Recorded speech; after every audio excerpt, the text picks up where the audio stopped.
Hello, good morning. 12 minutes past 5. I started at, I don't know, 4:30, 20 to 5. Slow After start. 900 feet, go right on the roundabout and take the second exit, A35, Totten Bypass. I actually came in last night. I had a... Well, it would have meant me to be here for this time. I've got to get up at like half Go 2, right 3 on o'clock the in the morning. roundabout and take the second exit. I don't get enough downtime to be able to do that. So the only way I can function at that time in the morning on a Monday is to come in Sunday night, which means I get a good night's sleep, which I did, and then ready to go this morning with no faffing around. And I'm not, you know, normally I'm hot and sweat. It's bad enough this morning anyway because of what's happened, but I'll tell you that in a minute.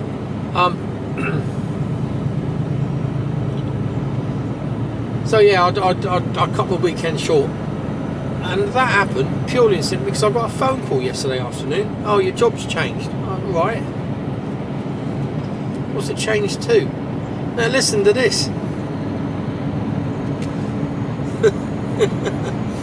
This is when I know the world's gone mad. This is when I know. Right. Transporting containers by rail is supposed to be the greener option. After 3/4 of a mile, keep left. Because you see the big container trains going up and down the country, and there's a lot of containers on there. And normally, each one of those boxes would be on the back of a lorry, so it's saving a lot of lorry trips, isn't it? I think we'd all agree on that. And and if I don't know whether the freight trains are electric or whether they're diesel, but I suspect by the time we've worked it all out, it's probably more economical and greener to get the trains, get the freight up the country by freight. After 900 feet, by rail. keep left, then cross the roundabout and take the second exit. So do you agree with me so far? Nod. Yeah. Okay. Well done. Keep left, then cross the roundabout and take the second exit. So the box in question, the container in Cross question. the roundabout and take the second exit, M271, towards Nursling. So this box in question, container, is going up to a railhead in the Derbyshire area. I can't remember that. It's just off the M1. And from there, it needs to get to Nottingham, which is just down the M1, about 40 odd mile. So, by road, all it has to do is travel 40 mile. So you think to yourself, yeah, that makes logical, economically and environmental sense. Brilliant. Yeah, all agree? Nod. Yeah, brilliant. So tell me why on the back of my truck I've got an empty skelly trailer and I'm driving from Southampton up to Derby, right to Derbyshire, up to the railhead to collect this box, to then drive it down 40 odd mile.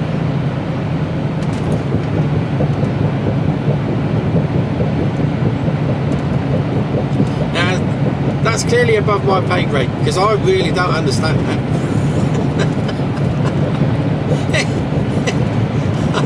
from any angle, I do not understand that.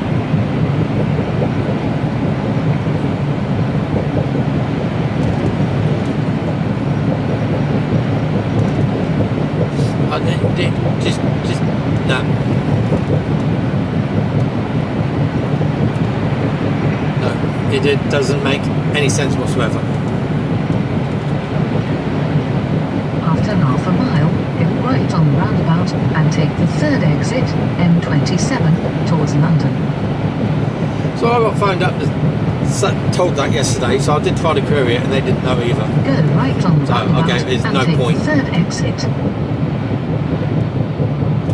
So I came in last night and woke up this morning and thought, well, I need to find the trailer that I've been allocated. And of course the trailer that I've been allocated isn't here. And I'd already sorted this question out yesterday, because I said to them, I said, what happens if that trailer isn't there?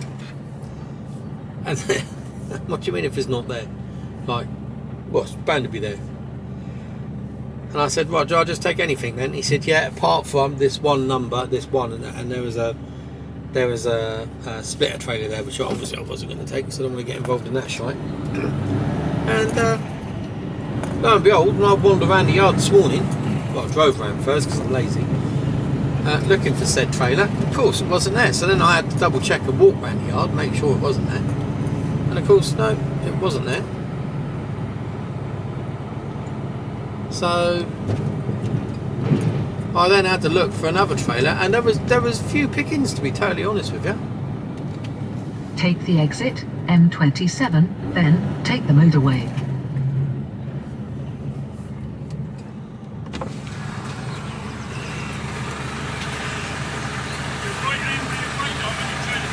Oh, fucking hell. Alright, lovely job. Cheers, mate.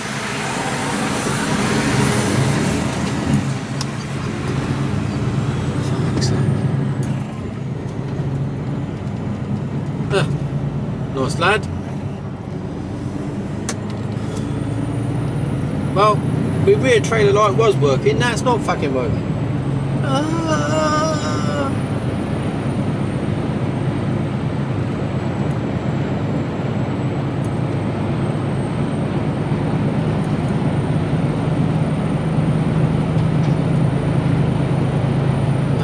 Oh dear. So in the randoms, let's sort that out.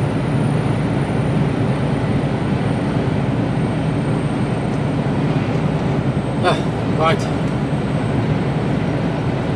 I reckon he's going to pick my box up. The one that I dropped on the one I should have been doing today, because that was my job, to go out to Trowbridge and pick my trailer up that I'd left there on Friday. I think that's where he's going.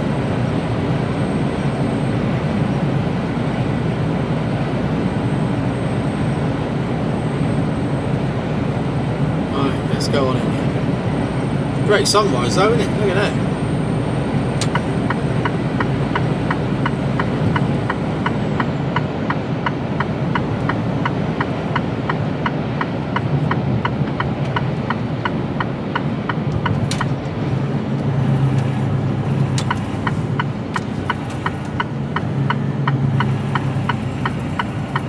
Find a spot. With the lights. They're bloody well. I checked them out before I left as well, and they were bloody working. So that bulb is gone. After 300 feet, turn left, Ranham's Lane.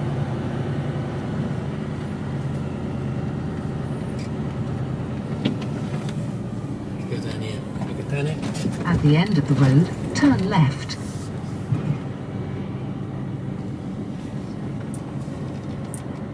Be around. Turn left. I do. Right. Speak to you all in a bit. Hello. That took about 4 or 5 minutes. Quick change. Single filament bulb. After 1 mile, take the exit 4 M27 towards Winchester. We used to have a lad that he's left now, funny enough, and he used to call out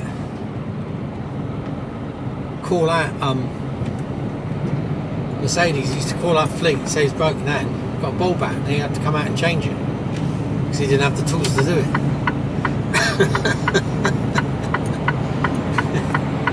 Oh dear, yeah. He was really popular because, you know, imagine what the call out charges are, and to replace a bulb, really you should be able to do that yourself, you know.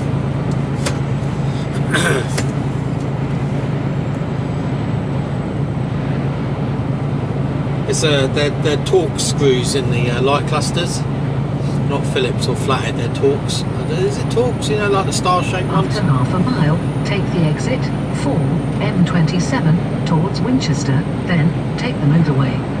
So I do carry a set of tools with me, just in case it's something really stupid. Then take the motorway. You know, you might be able to do a bodge job just to get you off the motorway or get you to a safe haven. But anything more than that, if I can't bodge it, then I ain't trying. But bulbs, yeah, you should be able to change a bulb. So as I was saying, yeah, I'm running up to Derbyshire now with an empty skeleton trailer to load a box to take it 40 odd mile down the road, and that totally defeats the purpose of, in my eyes, and in my own humble opinion.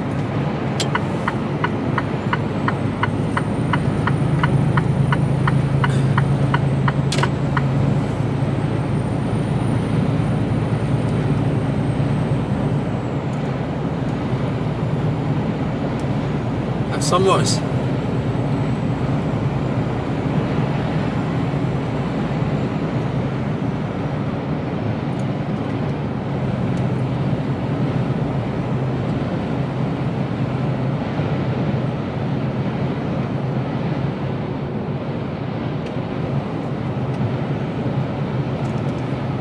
So my idea is to get up to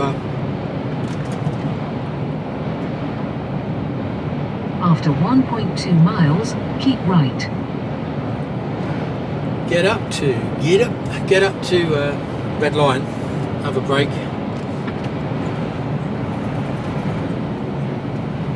and then make my way to the railhead, get my box on, get down to this place to tip, where I should be able to clear my clock there, or at least only need, if it's a super quick tip, only need half an hour. Look at that, sunrise. At least only need half an hour to get a break in before I head to London Gateway. This box is ended up in London Gateway.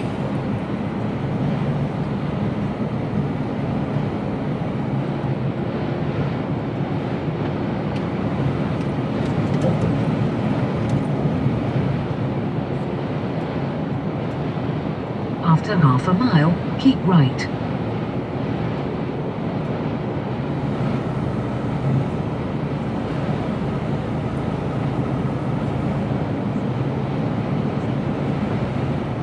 Keep right.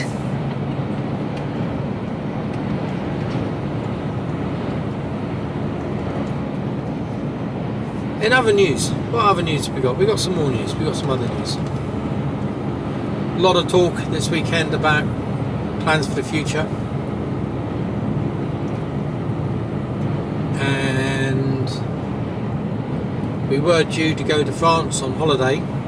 Follow M3 towards Winchester for 7.5 miles. But we've canned that idea. So instead, we're going to Scotland. Surprise, surprise. We're going to spend the 2 weeks that we've got off. It's going to take us 2 days to get up and 2 days to get back. So you're only looking at, 9-10 days up there, really. Enough time to chill, relax, good food, and mooch about, looking at the local areas that we like the look of, plus any houses that have. That's if we haven't bought anything by then.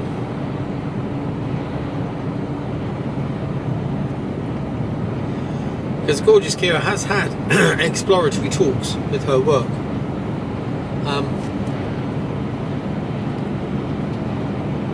And they need to sit down further to thrash it out, but it looks like they have no objections to her working remotely, because that's what she does at the moment.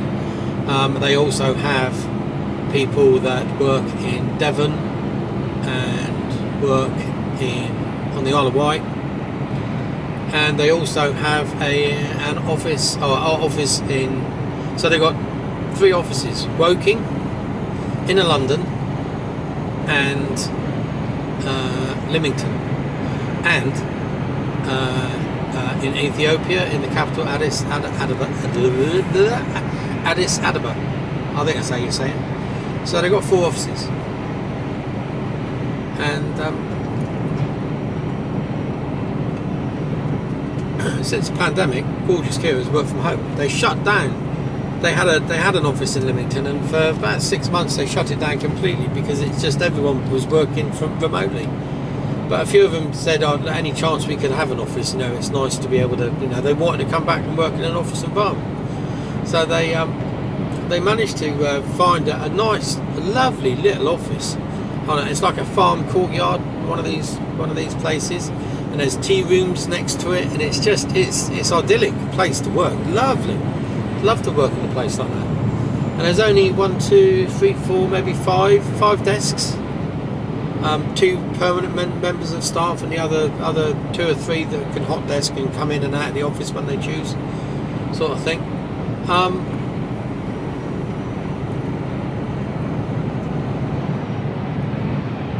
You know, they're a progressive company. But in June again, they've trialled it once and they're trialling it again. And when they trialled it the last time, they saw no difference in output of work. But they're doing a 4-day week in June. So.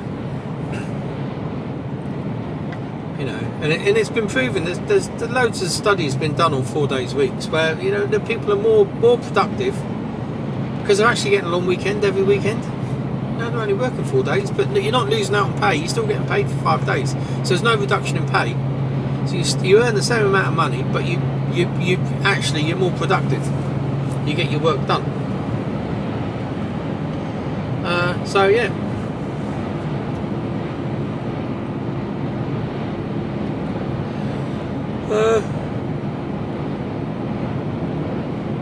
So, a couple of houses that we really like the look of. One is subject to contract now, so we've lost that.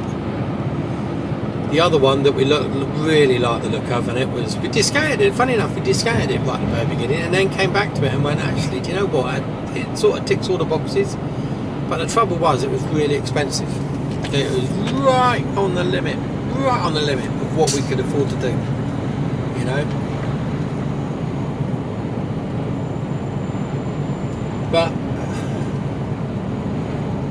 it was just stunning. It was a stunning house, but it just wasn't to be. And there's been an offer put in on it, and good luck to them as well, you know, because it is a fantastic house. But we've got friends that live. I think I said in the previous video, we've got friends that lived up that area, so we got over and said, exactly where are you out there? So we've never been to their house, although we've met them several times, ex-squaddies. We know you're around that area, whereabouts are you? And they told us, and they were about 3 or 4 miles away. So they went and had a look, and they showed us a video of it, and it was stunning from the road. It had, you know, a visual presence. It was just gorgeous. So yeah, but if it's not to be, it's not to be, and it would have been a, you know, we're going out there to get away from stress and strain, and that would have put a bit of strain on things, you know, financially, and that's not what we want. That's not what we're trying to achieve. But we keep coming back to this one place. We keep coming back to it. And it's an old farm, and it's an old farm with land, 14 acres to be precise. 14 acres. It's got planning permission on a buyer, which is an old stone cottage, stroke barn type thing. It's got planning permission which has been granted but lapsed. But that, as it's been granted already, and it's fairly straightforward to reinstate. I mean, we found out that it's never really an issue where we in that area, or that it's an issue to ever, you know, because you're not doing anything different. In fact, we're doing less, because this was for full demolish of the existing 150-year-old building, whereas we don't want to do that. We want to retain the walls, and we can do all of this. We can do all this, and it's large. That the actual, what they call the buyer, is actually as large as the 4-bedroom house. And it has a workshop stroke cattle shed stroke barn, which is bigger than the buyer and the buyer and the house put together. And it also has a further double garage and a big stone another old barn, which also has the potential, subject to planning, to be turned into a 1-bedroom cottage. So chicken sheds, sheep pens, walled garden. It's just got views of the sea. Oh yeah, I forgot to tell you, views of the sea from the bedrooms, so you can see the sea. And but it's a long way up. We're about, that house is around, it's on the North Coast 500,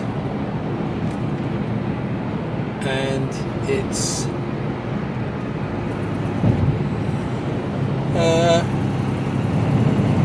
excuse me. After 1.2 miles, take the exit 9E05 towards Newbury. It's about 20 odd mile, 20 to 30 mile south of Wick, which is just south of Jolla Groats, to give you some sort of perspective. It's 600 and, well, it's over 600 miles from where we live. So viewing is a bit of an issue. We've had all the details sent to us, but we do have a bit of a mad plan. Don't know whether it's going to happen. It may not. But got to speak to the estate. I've already spoken to the estate agent once, and they do things. They I don't know if you've ever bought a house in this country recently at all. But it's a right rigmarole, isn't it? You got to go for the house. You put you put an offer in, then you got to get a survey done, like we would, the buyer. Towards Newbury, then cross the roundabout and take the second exit, A34. Then you have to get a survey done so that you get your mortgage in principle, or mortgage, then mortgage in principle, and then all the rest of it. Then you get your survey done, then they agree, and take the second exit. And the people that are earning money out of this are the bloody solicitors and the estate agents, because they're doing bugger all really at this stage, apart from earning money. Up in Scotland, it's the homeowner's responsibility to have a survey done if you want to put your house on the market. And then that survey, after a quarter of a mile, cross the roundabout is and take the second exit, A34, given to everybody Newbury. who wants to buy the house or is interested in the house. So it saves out a lot of time. You know, you could be going looking at a house and go, yeah, I really cross love the that house, I want to put an and offer take in. the second exit. And then you go and have a survey done on it, which is down, you know, a cost to you as the purchaser. And then you find out there's all sorts of different things wrong with it, and you go, oh bloody hell, I've just wasted whatever the cost of the survey was, which I can't remember the last time I had one done. It was years ago. But it's not going to be cheap, is it? I don't know what the cost of a house survey is these days. If anybody can tell me, let me know. If you've bought a house recently in England.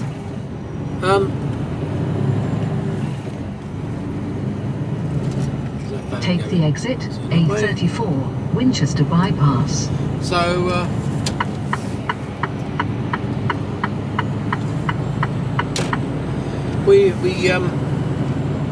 you have that information to hand, and it's an in-depth, proper house survey. It's not a cheap and cheerful. It's proper in-depth.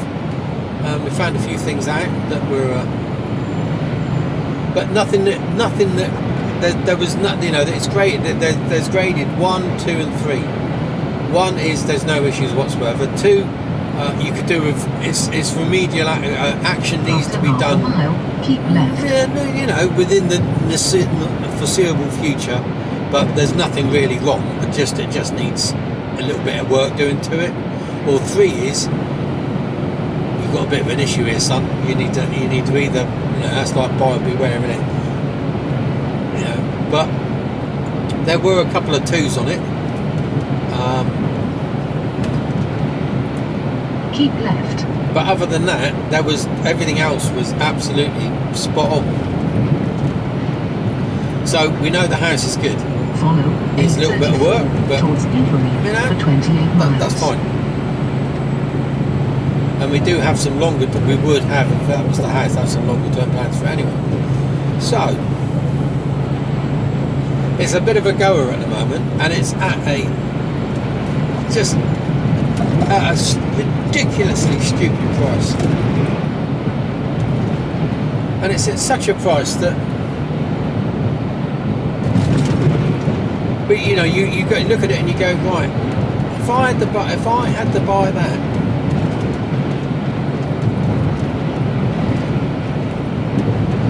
down here,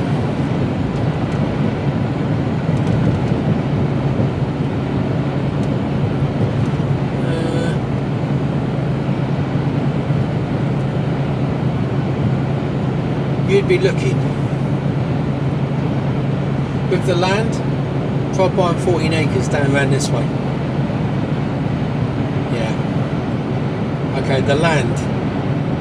To try to buy 14 acres down here is almost the cost of the house up there. You know? I reckon, a rough guess, if I was to buy where I live now, which is just on the border of the New Forest, if I tried to buy a 4-bedroom farmhouse without buildings and grazing land, arable land, rough grazing and arable land, and yeah, I reckon you wouldn't be far off 2 million. And that's not over exaggerating. I don't reckon you would get it round for much less than that. Oh yeah, with a sea view as well. Yeah, remember that. So with a sea view. Yeah. All in all, this house. Shall I tell you how much it is? I'll tell you.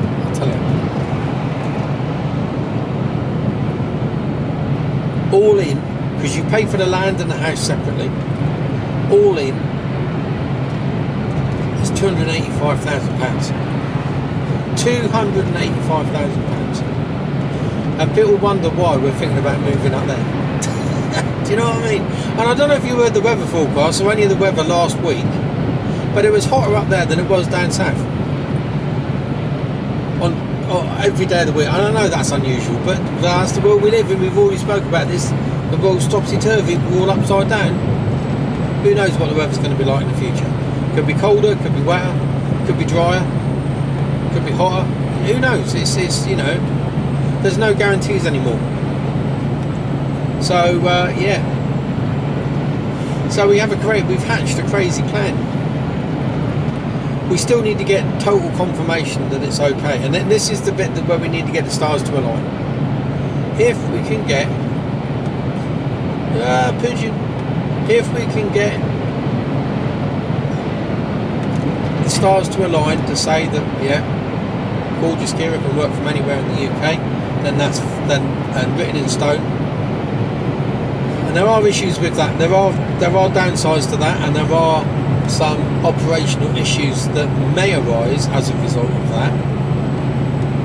But and that's the bit we need. That's the hurdle we need to. That's where we need to get the stars to align. But if those stars align there, our house will be on the market. Now, houses around our way are selling at a good price, and they're selling quick.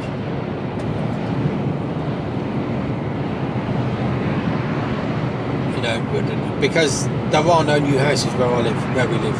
There's no new estates, and there's no new estates planned because we're in the forest or on the outskirts of the forest. There's no big building, you know, and the town I live in is a growing town, and it desperately needs it, but there just aren't houses.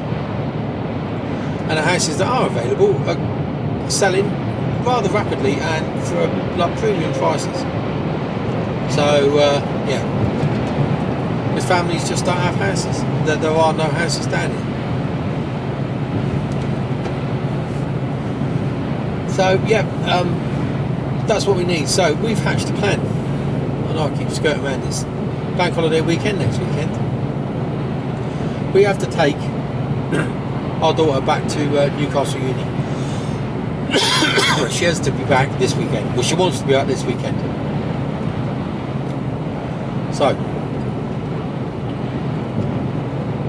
that's 200 miles up the road from where we live. So out of 600, you can see where I'm coming from now. Can you guess what I'm about to say? So that's 200 miles away, north. So in my mind, we're a third of the way already. This is where you're going, you boy, you're a fucking idiot. You're mental. Well, yeah, there we go. So, we thought, well, as we're a third of the way there already, we may as well crack on. So my task today is phone the estate agent up and plead with them to give us a viewing on the Sunday, because we're thinking if I get back at a sensible time on Friday, we'll drive up to Nottingham on the Friday night, drop her off back at her house. We'll just we'll book into a travel lodge or just something cheap and cheerful, just something shit on the side of the road. You know, travel lodge. And the travel, to be fair, travel lodges, Premier Inns, they're absolutely fine. There's absolutely nothing wrong with them at all. Stayed in many a times. We've stayed in one recently. It was absolutely lovely. We've commented on how good it was. So yeah, we'll do that Friday night, and then Saturday morning at the crack of dawn's crack. Thank you, Dawn. We will get in a car and do another 400 miles to get up to Scotland. Probably to maybe, depends really, north of Inverness. Depends where there's accommodation where we can get booked in. Find somewhere to stay for the night. It shouldn't be too much of a problem at the moment because we're not really in high peak season. That's a tatty old truck. All the paint's peeling on the cab.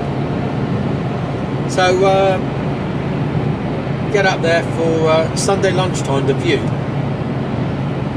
Sunday afternoon, batter our way down until we can't drive any further, and then we've got all of Monday to get home. So that sounds like a plan to me. About 1,500, we reckon, with the detour to Nottingham, which is off piste just a little bit, but not too bad. It's just going out the M1 rather than straight out the M6. So we're joined back, we're cut across country and joined back up again. So that's all doable. I'm not too bothered. And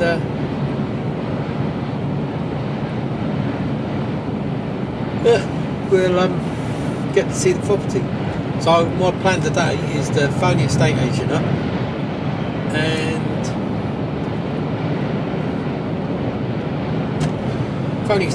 and see if they will. Bearing in mind we're coming, you know, we're going a long way. They might accommodate us. Go, you know.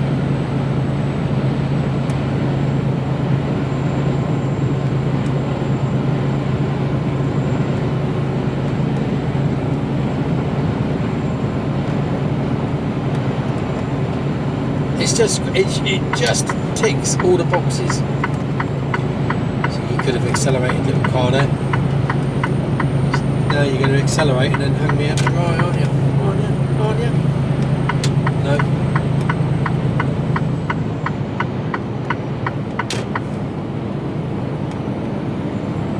So, what was I saying? It ticks all the boxes. It has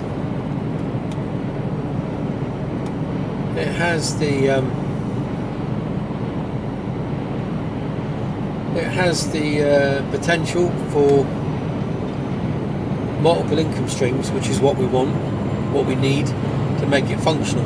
You know, we've got a 5-year from the date of purchase. We have a 5-year plan now. Well, we have a sort of 3 and a 5-year plan.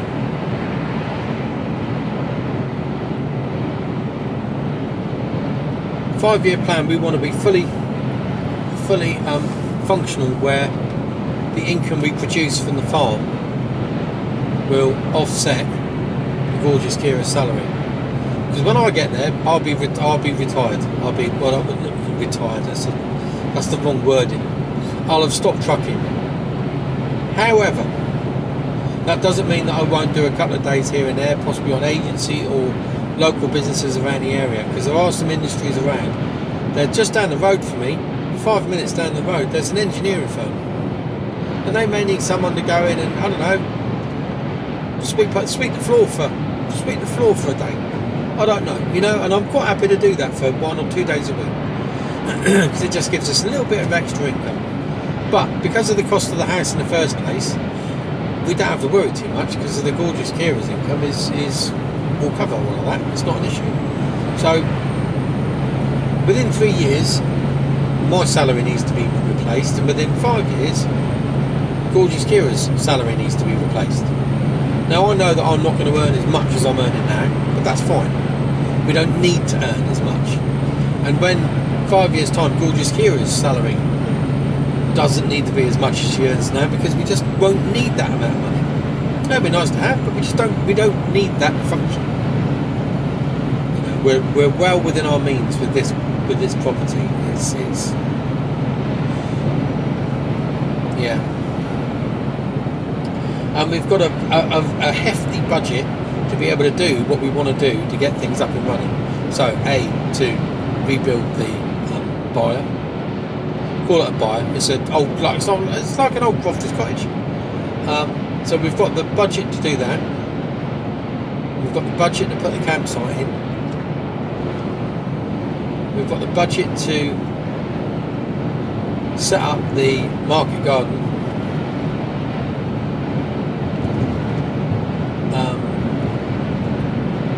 And also there's the budget for various other smaller income streams, which won't take a great deal to set up. Planning laws in Scotland seem to be not easier, but just more sensible than they are in the UK, are in England. You know, they know that farms need to. Any of you that watched Clarkson has seen the horrendous problems he's had with parking. Now, okay, some of it he hasn't. You know, if he went about it maybe in a different manner, he might have got away with it, because he's automatically rubbed people's backs up the wrong way. But the bloke is trying, and you know, he's trying to. You know, his argument is, as a farmer, I've been told to diversify. I'm trying to diversify, but whenever I diversify, the planning department says, no, I can't do that. So, how can I diversify when everything I try, you block? And he's not asking for much. He's asking for parking area for the cafe, to set up a restaurant. You know, do you know what I mean? It really isn't too difficult to grant for him to put a track in on his own land, to put some parking area down on his own land. They're almost like scared of his success, and that I find that's damaging to the economy and damaging to people that want to diversify and actually go, do you know what, instead of just taking handouts, I want to be self-sufficient and make a bit of money. Now, what the hell is wrong with that? It's almost like we've gone so far to being state controlled or lefty, loopy left, where we're a, you know, a socialist communist type regime where everyone's equal, no one pays more than anyone else. Which, okay, what if you earn more, pay more? It's as simple as that, isn't it? I don't mind paying more tax because I'm earning more. But we need to, you know, it's just all out of skew.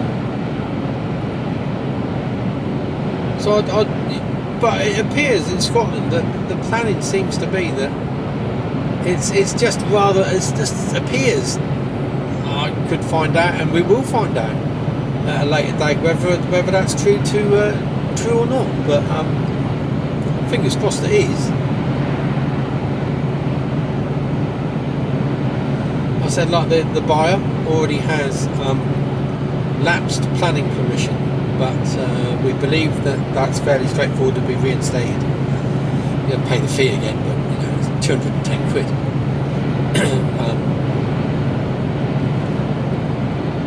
And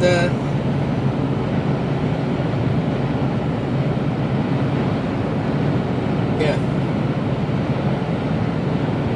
so it's doable.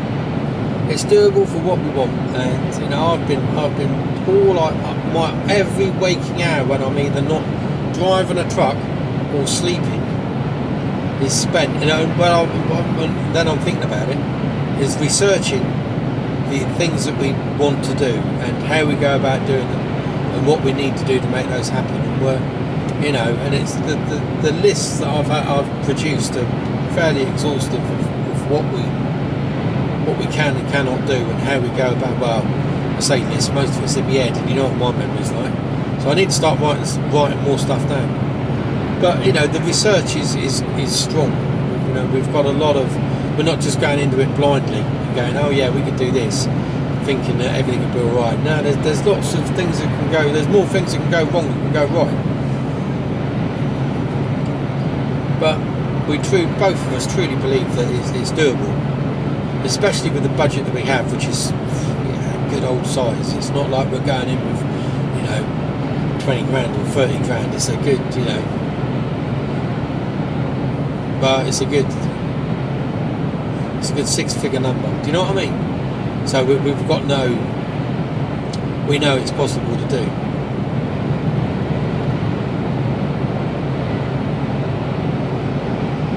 So that's the plan.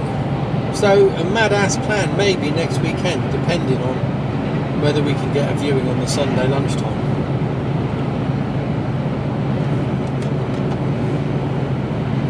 If we can, it's going to be one hell of a road trip.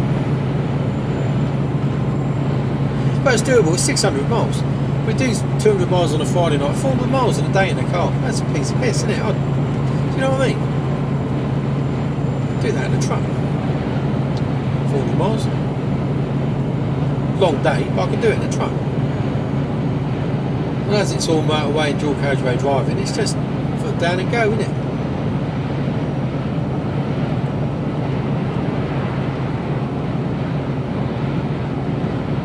Yeah. So it's doable. Everything's doable. Where there's a will, there's a way. And you know what we're like. We'll set our mind to doing something. I'll do it.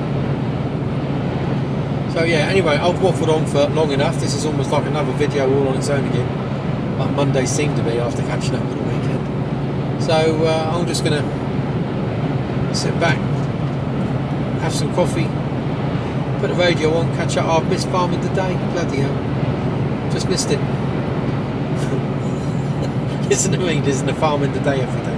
I'd like to be abreast of the situations going on. Been listening to Farming Today for the last 6 months. Just want a bit of land.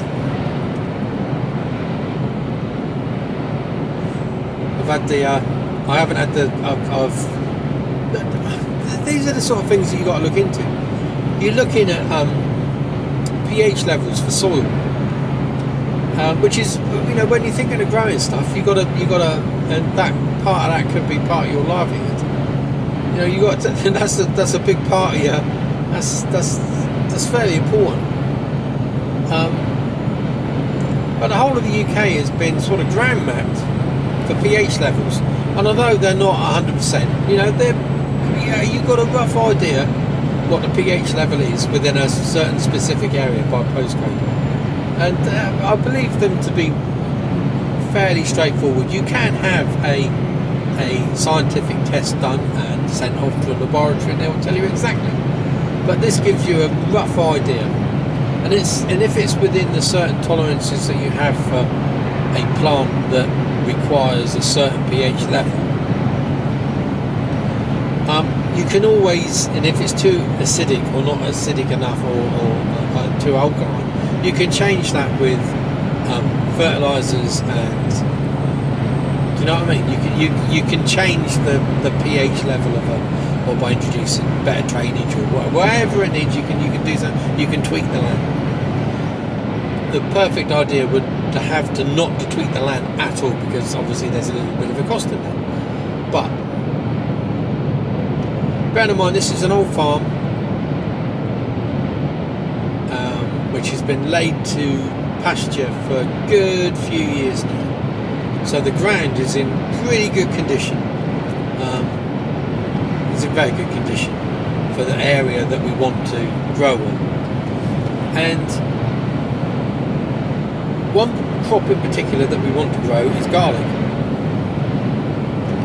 Now, done a bit of research. You can grow garlic in Scotland.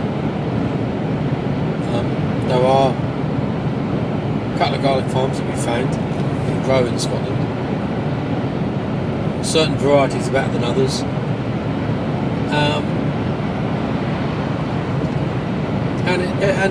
And the pH level, okay, a little bit scientific now. You just think I'm a fit trucker. pH levels for a lot of vegetables and root vegetables is around the 6 to 7 mark, 6.5 to 7 max. So 6 to 6.5 is the optimum. Between 6 and 6.5 is the optimum pH level. Well, according to the official website that monitors pH levels of land throughout the UK, and I can't remember what they're called, but there is a specific website, a specific organisation that does this. For garlic, it is between 6 and 6.5, and the area that we're looking at purchasing is a 6. And like I said, most other crops, vegetables, are between 6.5, so we are bang on the money. Bang on it. Fields slightly sloping, so they're well drained. Slightly sloping, well drained. South facing. It doesn't get any better. It doesn't get any better than that.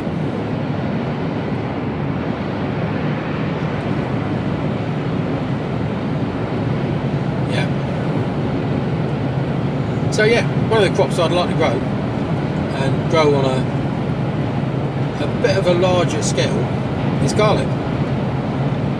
Because it's a straightforward crop to grow.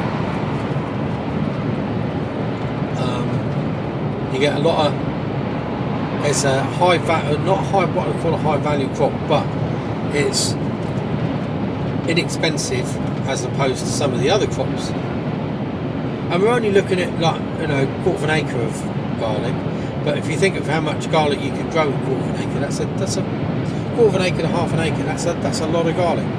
So we'd be pretty full on with it as a reasonably good source of income.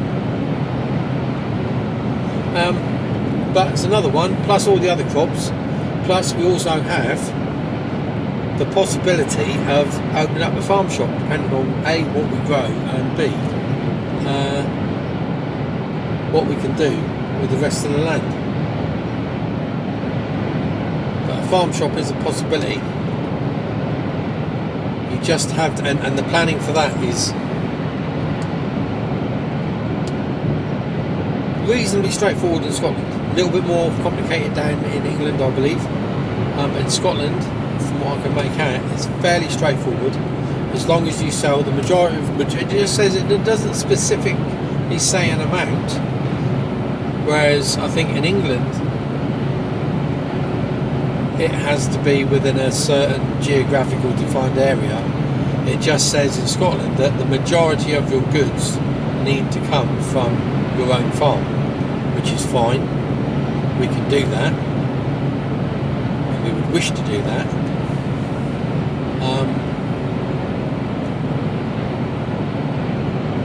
So yeah, there's so many possibilities. So anyway, I've talked long enough. Again, this is another video just on its own, I suspect, and I'll talk more about where I'm going in a bit. I'll speak to you all later. I'm drinking coffee.